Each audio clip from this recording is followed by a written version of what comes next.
Quería arrancar con una breve historia de un suceso que aconteció a principios de 1920. En enero de ese año, Joaquín B. González pronunció un discurso en la Cámara de Senadores que generó bastante polémica. Llamó allí en la Cámara a sus colegas senadores a ocuparse de la clase media, la que para él era la clase más general de la República, decía él, la clase que no hace huelgas ni puede imponer su razón. En este discurso enérgico de Joaquín B. González contrapuso esa clase media benéfica con esos obreros extranjeros indeseables, así lo llamó, que estaban haciendo desórdenes en las calles, esos extranjeros que venían con sus rencores, con sus teorías extremas, que nada bueno le aportaban al país.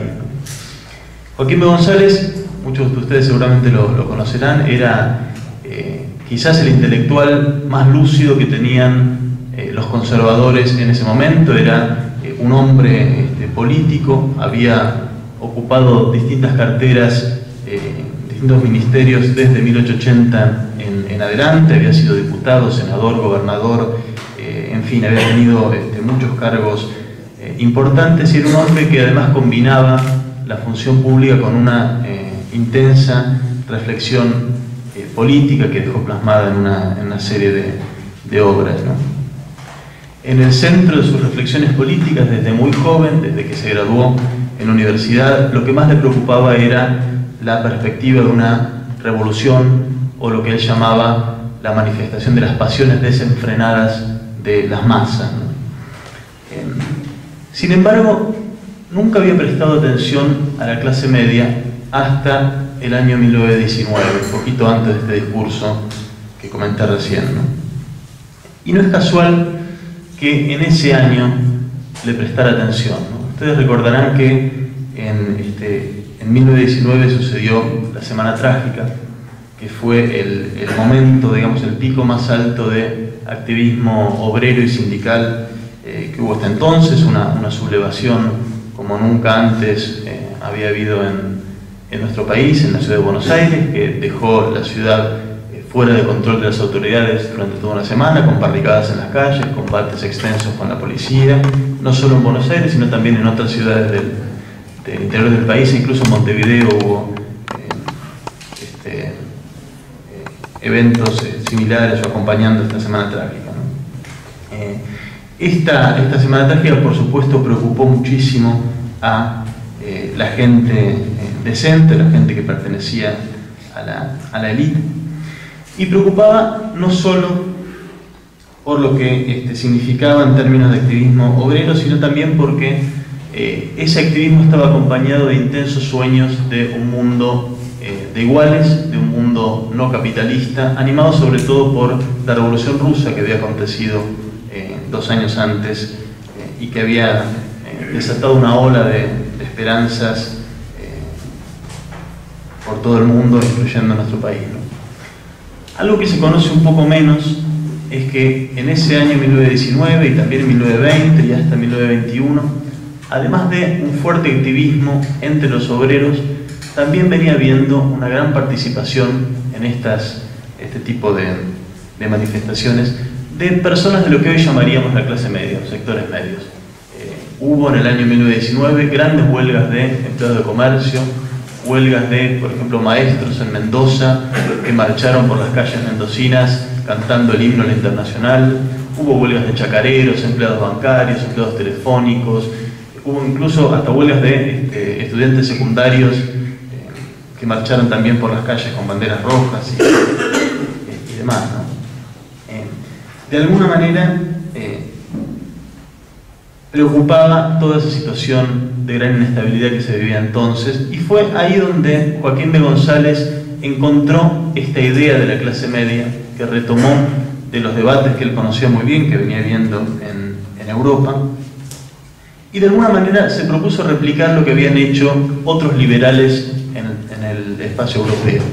De alguna manera tratar de instigar un orgullo de clase media, tratar de convencer a un grupo de la población de que pertenecía a una clase distinta de los trabajadores, de algún modo para evitar que se mezclen en una misma lucha con los más pobres, ¿no?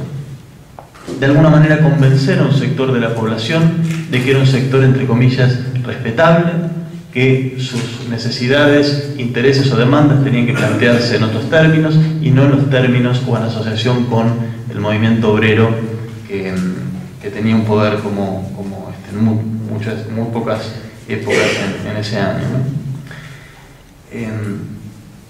Probablemente ese discurso que dio Joaquín B. González en la Cámara de Senadores haya sido el primer discurso público acerca de la clase media que se pronunció en nuestro país.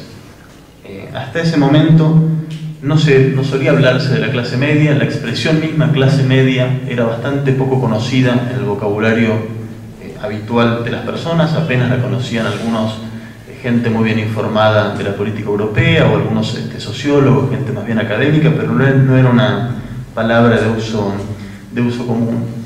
Y predominaba todavía en esa época, y de hecho iba a predominar durante unos cuantos años más, una imagen de la sociedad argentina que la visualizaba como una sociedad dividida no en tres clases, sino en dos. La idea de que Argentina estaba dividida entre, por un lado, la gente bien, la gente decente, y por otro lado, la plebe, el bajo pueblo, la gente común. Dos clases y no tres. De algún modo, Joaquín B. González estaba planteando un cambio en esa imagen que se tenía acerca de cómo era la sociedad argentina. Y la novedad de este discurso, de esta imagen que estaba planteando Joaquín B. González, no pasó inadvertida para sus contemporáneos. De hecho, ese discurso que pronunció en la Cámara de Senadores fue comentado, generó todo un debate público, más bien de repudio en los distintos diarios, y sobre todo los diarios obreros fueron muy críticos, por supuesto por el desprecio que había manifestado González por los trabajadores, pero también muy críticos de esta idea nueva que él estaba introduciendo de la clase media, ¿no? Por ejemplo, el diario La Vanguardia, que era la prensa del Partido Socialista, criticó al viejo oligarca, así lo llamaban, de ocuparse de las penurias de la clase media solamente con fines de propaganda electoral, y le pareció al diario La Vanguardia que el senador estaba haciendo un falso distingo, que era una sociología falsa, decía, porque pretende dividir en clases diferentes a obreros y empleados, siendo que había una perfecta solidaridad y una suerte en común entre unos y otros. El diario anarquista, la protesta, fue incluso más lejos, impugnando esta imagen que planteó González, y argumentó la protesta que en realidad hay solamente dos clases, no tres. Decían, la clase que él defiende, es decir, la clase media, no existe. Y si existe, no tiene derecho a la vida, ya que para los anarquistas se trataría de una clase improductiva. Tanto para socialistas como para anarquistas, estaba perfectamente claro en ese momento que lo que González estaba haciendo era, por decirlo de algún modo, una operación político-cultural. Eso era perfectamente evidente para ellos, ¿no? González se proponía de algún modo modificar la imagen que los argentinos tenían acerca de la sociedad.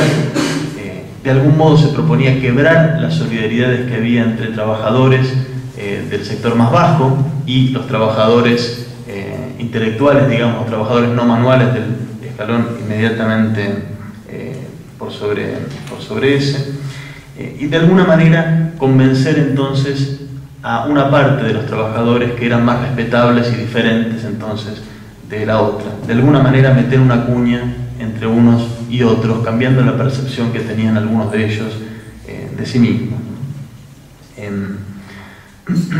De alguna manera González se proponía entonces cambiar la imagen de la sociedad como una sociedad dividida en dos clases, porque de alguna manera esta imagen parecía confirmar lo que decían socialistas y anarquistas, ¿no? La idea de que había dos clases luchando o opuestas entre sí en la sociedad argentina.